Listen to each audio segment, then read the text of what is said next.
Jika ditanya kepada saya, perasaan saya sekarang ini adalah bangga.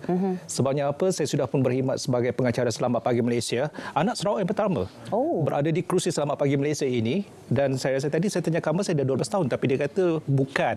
Jadi maksudnya mungkin kira-kiranya 14-15 tahun. Saya ada sejarah yang unik sikit dengan Selamat Pagi Malaysia kerana saya bermula tahun 2005 tapi sekejap awak junior saja, saya. 3 bulan macam tu. Lepas tu saya tak ada dan saya patah balik November 2011. Dan 3 saya bulan ke radio. Lebih pada radio pada masa tu. Dan lepas tu 2011 baru balik semula sampailah 2017 6 tahun. Tapi apa yang anda saksikan tadi, perubahan logo, rakaman petikan visual daripada tahun 80-an 90-an, itu semua rakaman sejarah yang hanya program Bual Bicara Pagi terlama di Malaysia dari satu badan penyiaran tertua. Dan paling banyak kisahnya di Malaysia sahaja yang ada. Dan di sebalik Selamat Pagi Malaysia ini, bayangkan berapa ramai nama-nama seperti pengacara dan juga tenaga kerja di belakangnya yang telah menumpahkan keringat mereka, menumpahkan idea mereka untuk menghasilkan dan memastikan irrelevant sampai ke usia 40 tahun. Itu bukan kerja yang mudah. Kalau wajah-wajah tadi tu ada yang sudah pun bersama kita, Kak Jah Zamzuri. Dan hari ini istimewa juga, kita bawakan 3 individu, kita bawakan pelbagai generasi. Jadi 3 era. Kalau boleh kita perkenalkan, ini dia Otai. Penerbit Otai kita ada bersama-sama. Pertamanya saya ucapkan selamat datang Puan Khalijah Saad, merupakan penerbit Selamat Pagi Malaysia 2010 hingga 2017. Ini masa saya. Kita tak panggil nama sebenar, kita panggil Kak Su. Boleh kita panggil Kak Su. Masa bertugas. Dan sebelahnya Encik Badrul Zaman Hanif Abu Bakar. Cik Hanif merupakan penerbit Selamat Pagi Malaysia dari 1994 hingga 2004. Okey, ini memang luar daripada range saya, range Hisham semua sebelum tu lagi. Sebelum. Jadi cerita-cerita lain kita boleh tanyalah. Pasti. Dan seorang lagi pastinya wajah baru yang kini sekarang dia sebagai antara pengemudi untuk Selamat Pagi Malaysia juga sebagai penerbit, Kamal Firmansyah. Assalamualaikum semua. Waalaikumsalam. Selamat ulang tahun ke-40. Apa perasaannya Kak Su? Boleh panggil Kak Su, tambah sikit Kak Su sayang. Kak Su sayang. Ya sayang. 40 tahun, sedar tak sedar kan Kak Su dah pun bersama dengan keluarga Selamat Pagi Malaysia. Saya sendiri, Rina sendiri pun sentiasa dengar cue daripada Kak Su. Apa rasanya sekarang ini bila dijemput kembali kat sini? Alhamdulillah, memang RTM di hatiku. Jadi alhamdulillah, seronoklah kan. Masih orang kata adik-adik ni masih mengingati yang senior-senior macam kita orang ni lah, macam Kak Su ni lah. Senior kan. Jadi boleh bagi cue lagi tak kat dalam? Boleh. Stay my one take. Kak Su, nanti saya nak dengarkan antara suara-suara arahan daripada Kak Su nanti tinggal. Penerbit kita Faiz tadi pun tak tersasul, Kak Su pun tak tersasul lagi ni. Cakap straight je. Boleh cue lagi. Boleh. Takkan lupa itu semua. Okey. Saya kira zaman yang agak unik untuk kita sama-sama bicarakan, zaman Cik Hanif, kerana pada masa kita, Kak Su kan Hisham, research tu kita dah boleh Google, dah ada media sosial, mudah sikit. Masa tu macam mana caranya persediaan untuk Selamat Pagi Malaysia? Masa tu ada masa kita kena pergi perpustakaan ataupun utusan Melayu, berita harian, balai berita kan. Kita kena buat research macam tu lah. Tapi sebelum tu kita tak boleh terus masuk, kita kena buat surat permohonan dulu, telefon kan. Jadi ambil masa. Jadi untuk konten satu hari katalah pada masa tu mungkin bersiaran 2 kali seminggu saja dan sebagainya tu ke ataupun dah setiap hari dah? Okey, pada era saya alhamdulillah saya masa tu bertuah sebab saya adalah salah satu orang pioneer yang best masuk untuk penyediaan siaran pagi hari-hari di Malaysia. Berapa lama nak kena ambil masa untuk satu hari punya siaran tu? Berapa hari sebelum nak kena pergi ke mana utusan Melayu, pergi library semua tadi tu? Jadi setiap penerbit ditugaskan untuk satu hari lah. Kadang-kadang kita terpaksa 2 hari ganti orang kan. Ataupun ada siaran langsung luar, kita kena buat campur kita punya duty dari 4 hari. Jadi biasanya ambil 2 minggu. Saya dapat membayangkan betapa bersungguh-sungguhnya untuk mendapatkan satu-satu konten dalam Selamat Pagi Malaysia. Kerja Kamal mudah sekarang. Cuma semuanya di hujung jari. Kamal bermula sebagai antara finalis untuk Icon. Dan selepas tu menjadi penyampai baca berita dan sekarang ini saya tak sempat dengar cue daripada Kamal. Cuba bagi cue kat saya sikit. Q Hisham. Oh, itu saja. Mudah. Itu saya kata mudah kerjanya. Jadi okey, kalau dulu zaman muda-muda masih anda juga menonton Selamat Pagi Malaysia, betul? Sekarang ini apa rasanya bila anda sendiri yang memberikan Q kepada pengacara-pengacara? Membesar melihat Selamat Pagi Malaysia, melihat daripada logo yang lama sampai sekarang, mengimbau balik kenangan lama.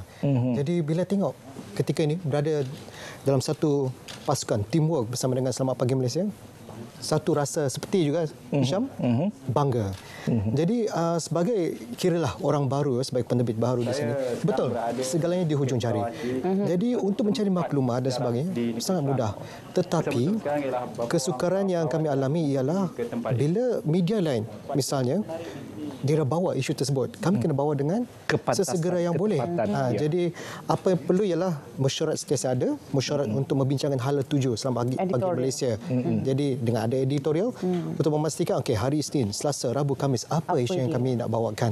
Dan kalau ia betul-betul terdesak perlu sampai kepada masyarakat, maka kita mungkin bawa pada hari tersebut walaupun bukan hari tersebut bawa tentang kesihatan dan sebagainya. Jadi dia ada cabaran walaupun semuanya di hujung jari. Okey. Kak Su rasa pengalaman menjadi penerbit Selamat Pagi Malaysia, apa yang paling manis, paling melekat sampai sekarang pun ingat-ingat lagi apa dia? Manis. Kak Su rasa di segi manis Kak Su ni masa kita berinteraksi dengan kru-kru semualah kan. Kak Su sentiasa menjaga kru-kru. Betul. Dalam masa tu Kak Su memang always dalam mind Kak Su tu. Hai sayang, cepat kita nak on air dah ni. Cepat sayang, semua sayang. Kak Su pernah marah tak Kak Su? So Kak Su rasa Kak Su tak pernah marah. Tapi orang marah Kak Su ada. Kru pernah marah Kak Su. Tapi Kak Su ni cukup terkenal dengan satu segmen yang melibatkan masakan yang cukup istimewa. Waktu tu tapi memang susah juga nak buat segmen tersebut sebab melibatkan istana, betul tak Kak Su? Sebelum kita nak buat program, kita mesti kontak bahagian istana. Lepas tu kita pergi reki, mesyuarat berkali-kali. Lepas tu dah siap detail sana, tapi orang sana yang nak pihak istana yang mohon kita tahu untuk membuat program masakan ni. Tapi itulah momen yang saya rasa masakan istana Kak Su berpisah tiada. Oh, alhamdulillah. Segmen Air Tangan Tengku Puan Faham yang disiarkan dalam Selamat Pagi Malaysia pada masa itu kan. Okey. Baik, Cik Hanif, sebelum adanya Media City, kota media di Angkasa Puri ini, walau bagaimanapun RTM masih lagi kalau boleh kita katakan menyediakan studio siaran pagi yang paling besar, paling major lah untuk penerbitan yang utama. Macam mana mengendalikan penerbitan pada masa itu? Berapa ramai, adakah seramai macam sekarang ni, kru-kru yang ada, kemudahannya macam mana, nak berbeza, nak dibandingkan dengan sekarang? Dulu kita di Wisma TV. Wisma TV kan bermula dengan Studio 1. Bila siaran pagi hari-hari tu memang kita semua panik.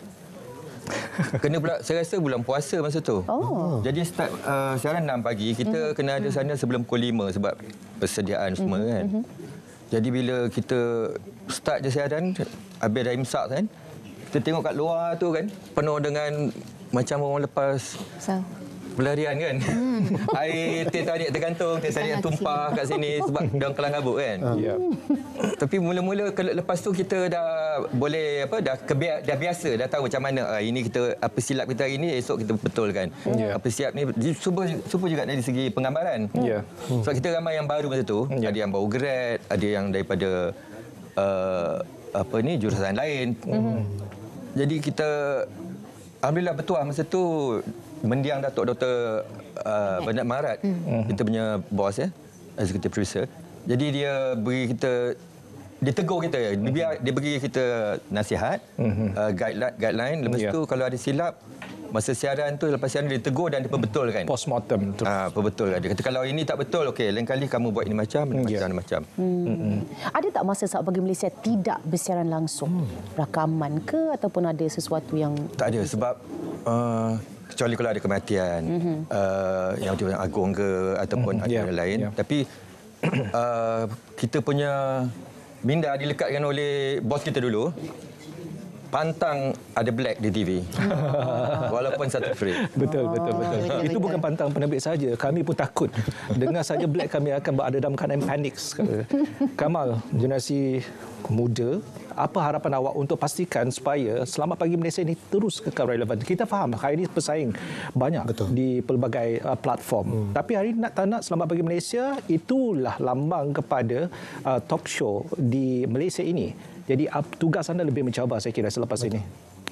Bila melihat 40 tahun 1984 hingga kini, inilah dia yang menjayakan Selamat Pagi Malaysia dulu sehingga sekarang. Bila melihat pada macam kita kata semuanya di hujung jari. Internet ni adalah satu akses kepada semua boleh akses internet. Jadi apa yang kami boleh buat selain pada perbincangan melihat isu semasa, sebab Selamat Pagi Malaysia secara tidak langsung berkait dengan berita dan mereka nak tahu apa perkembangan semasa.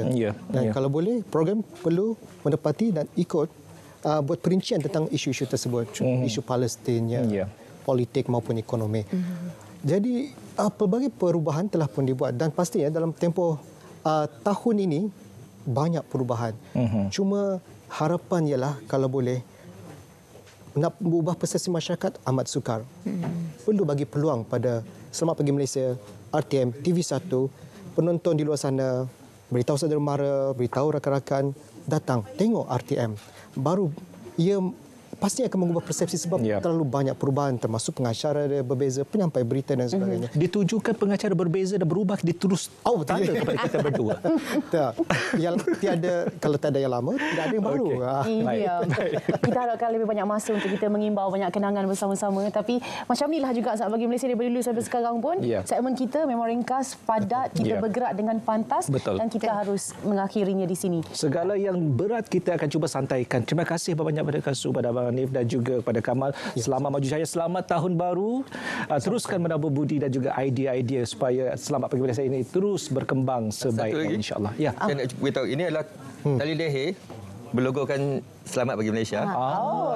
Ini saya pakai dulu tahun 94-95. Masih ada lagi. Masih ada di hati. Alhamdulillah. Ini pun tali leher tu pun ahli keluarga Selamat Pagi Malaysia juga tu. Sebenarnya tali leher tu. Okey. Baik, Hisham, kita nak beralih ke sesi yang berikutnya, tapi saya nak mulakan dengan ini. Tetapi selingkar kasihmu telah terurai meragut. Sambung. Saya dah ada isteri. Okey, kita jumpa selepas ini.